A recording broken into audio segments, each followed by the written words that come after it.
each occasion we come around on Book Affairs, your TV book program, all we do is to present you a book. We encourage you to develop much interest in reading, because when you read, you sharpen your intellect, because it is in this way that the mindset of the people can grow mentally and intellectually. We encourage people to get close to a library, because that's where you find very good books. But it is not only in that place you can do that. You can also find good books on this program, Book Affairs, your TV book program. Once again, I welcome you. Yomi Ogunye is my name. Today, as I already told you, we are not going to deviate from that tradition. And the book in review today is titled Black White, written by Ifelanwa Osundolire. Black White. What is Black White? What is inside the book titled Black White, and why must you read it? These and several other questions you will find answers to in the course of today's episode of Book Affairs, your TV book program. I have my guest, the writer. He is Mr. Ifelanwa Osundolire. And sir, you are welcome to the program. Thank you very much. It's my pleasure to be here.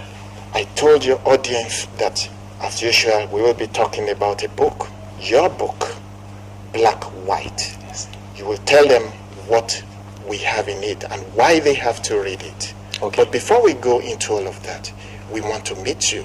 We want to know more about you. Who is Ifelanwa Osundolire?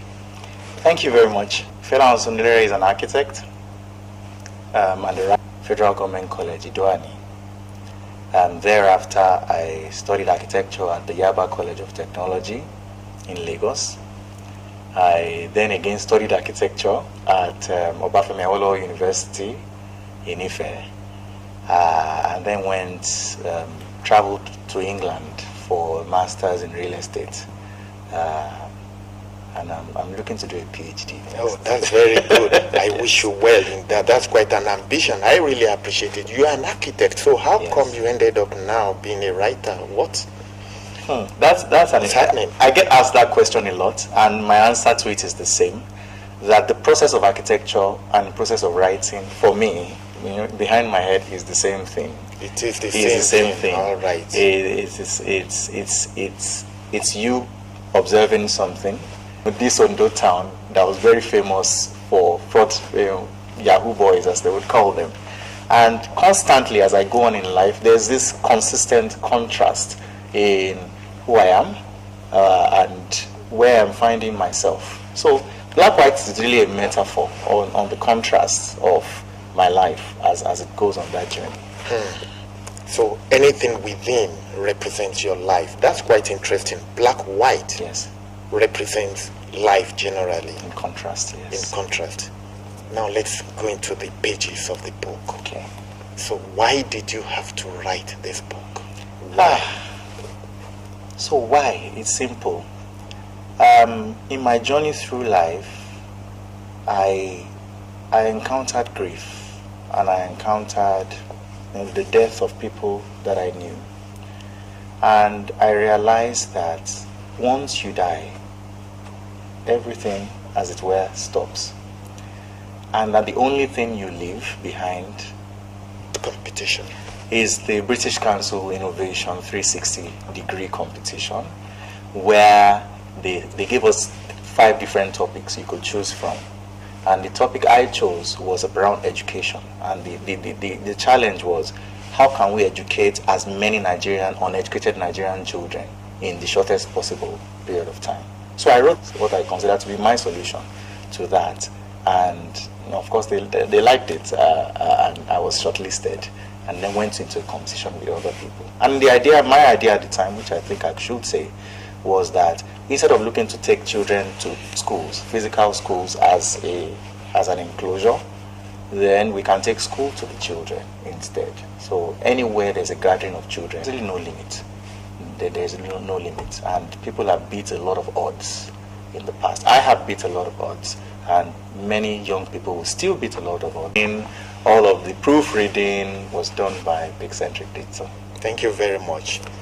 On this program, we have a tradition, Okay. and we are not going to deviate from it. Okay. Your audience will like to have a feel of what you have written. Let's catch a glimpse of it. Okay. You will read a little portion of it for us. Okay, thank you.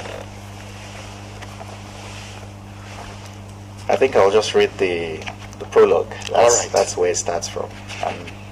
There is a tree in Ondo town from which the corpses of dogs hang in various stages of decay. This tree grows on a mound enclosed by a wall covered with ritual objects and the decades-old congealed blood of sacrificial beasts. Their hind legs are held in place by ropes, and their eyeless skulls pierce soullessly to the ground just inches above the blood-blackened earth. It is a reminder of the annual festival in honor of Ogun, the god of iron. In honor of Ogun, the god of iron. Yeah. What you just wrote there is captures what looks very much like a shrine Yes. devoted to Ogun. Yes. The language there is strong and very vivid. What can you tell us about that little portion that you read?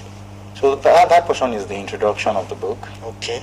And it is the introduction of the reader to the culture and the depth of culture of where I grew up. And I thought it was a good place to start from, so that as the reader follows my journey into these new places, new locations, new countries, they can remember where You came from a rustic yes, background. exactly. They can picture and remember where my motivation, where my influences came from. So Ogun and the shrine is really descriptive of Ondo town in its essence for me. And of course, I go on to say other things about the town. That's quite interesting. And legs, go for Olympics. We have seen people who have faced huge challenge. I think the motivation, and like I said, the motivation for me was that I wanted to leave a memory behind. I've never been under the illusion that I would grow up to 70 or 100. I don't know. I always feel today might be my last day, and if today were my last day, I wanted that book out for people to read. So that kept me on, really. Every time I'm tired, I'm just like, you know what, I have to finish this one. Yeah. That's good. Earlier you told us that you wrote this book Yes. to impact on the lives of the reader. Yes. If I may ask you, from your experience, certainly many people have read this